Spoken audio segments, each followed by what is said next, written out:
சிறுவன் கடத்தல் வழக்கில் கைதாகியுள்ள தமிழக ஏடிஜிபி ஜெயராம் பணியிடை நீக்கம் செய்யப்பட்டுள்ள நிலையில் தனது கைதை எதிர்த்து அவர் உச்சநீதிமன்றத்தில் மேல்முறையீடு செய்திருக்கிறார்.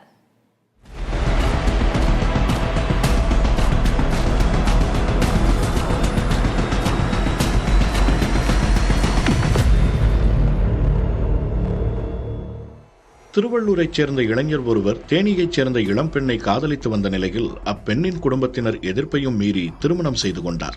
இதனிடையே இளைஞரின் குடும்பத்தினரை மிரட்டும் நோக்கில் அவரது சகோதரரை அப்பெண்ணின் குடும்பத்தினர் தமிழக ஏடிஜிபி ஜெயராமிற்கு சொந்தமான காரில் கடத்திச் சென்றதாக கூறப்படுகிறது. இது தொடர்பான வழக்கில் ஏடிஜிபி ஜெயராமை கைது செய்ய சென்னை உயர்நீதிமன்றம் உத்தரவிட்டிருந்த நிலையில் அவர் கைது செய்யப்பட்டார். இதனிடையே காவல்துறையின் பரிந்துரையை ஏற்று ஏடிஜிபி ஜெயராமை உள்துறை செயலாளர் தீரஜ்குமார் பணியிடை நீக்கம் செய்து உத்தரவிட்டுள்ளார். இந்நிலையில் சென்னை உயர்நீதிமன்றம் பிறப்பித்த கைது உத்தரவுக்கு எதிராக ஏடிஜிபி ஜெயராம் உச்சநீதிமன்றத்தில் மேல்முறையீடு செய்துள்ளார். அவரது மனுவை பட்டியலிட்டு நாளை விசாரணைக்கு எடுத்துக் கொள்வதாக உச்சநீதிமன்றம் ஒப்புதல் அளித்துள்ளது.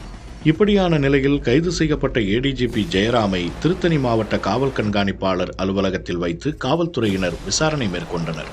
அதனைத் தொடர்ந்து திருவாலங்காடு காவல் நிலையத்திற்கு அழைத்து வரப்பட்டு அவரிடம் தீவிர விசாரணை மேற்கொள்ளப்பட்டது.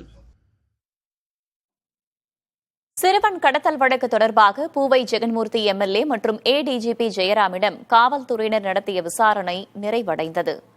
திருவள்ளூர் அருகே காதல் விவகாரத்தில் சிறுவன் கடத்தப்பட்ட விவகாரத்தில் கேவிக்குப்பம் தொகுதி எம்எல்ஏ பூவை ஜெகன்மூர்த்தி மற்றும் தமிழக ஏடிஜிபி ஜெயராமிடம் காவல்துறையினர் விசாரணை மேற்கொண்டனர்.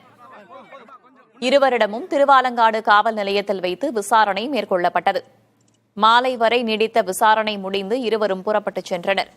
சென்னை உயர்நீதிமன்ற உத்தரவின்படி கைது செய்யப்பட்டுள்ள ஏடிஜிபி ஜெயராம் விசாரணை முடிந்து தனது சொந்த காரில் புறப்பட்டுச் சென்றார்.